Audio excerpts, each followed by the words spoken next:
UN votes to declare Trump's Jerusalem recognition as null and void.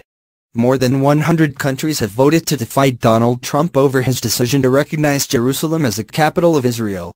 The UN resolution called on America to withdraw its move, but Trump threatened to cut off financial aid to anyone who supported it. Despite the threat, 128 countries voted for it. 9 voted against, and 35 abstained.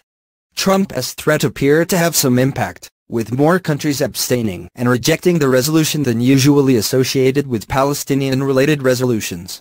However, Washington still found itself isolated on the world stage as many of its Western and Arab allies voted for the measure. Ahead of the vote, the United States said it was singled out for attack at the United Nations over Jerusalem, which holds Muslim, Jewish and Christian holy sites. The United States will remember this day in which it was singled out for attack in the General Assembly for the very act of exercising our right as a sovereign nation, U.S. Ambassador to the UN, Nikki Haley, said.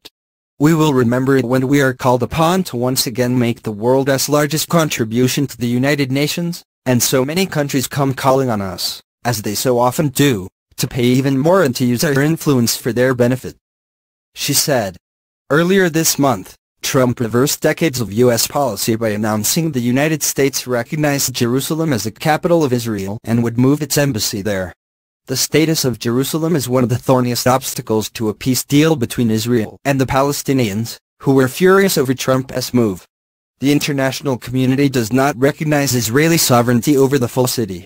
The vote was called at the request of Arab and Muslim countries.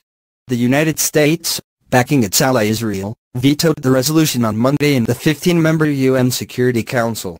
The remaining 14 Security Council members voted in favor of the Egyptian-drafted resolution, which did not specifically mention the United States or Trump, but which expressed deep regret at recent decisions concerning the status of Jerusalem.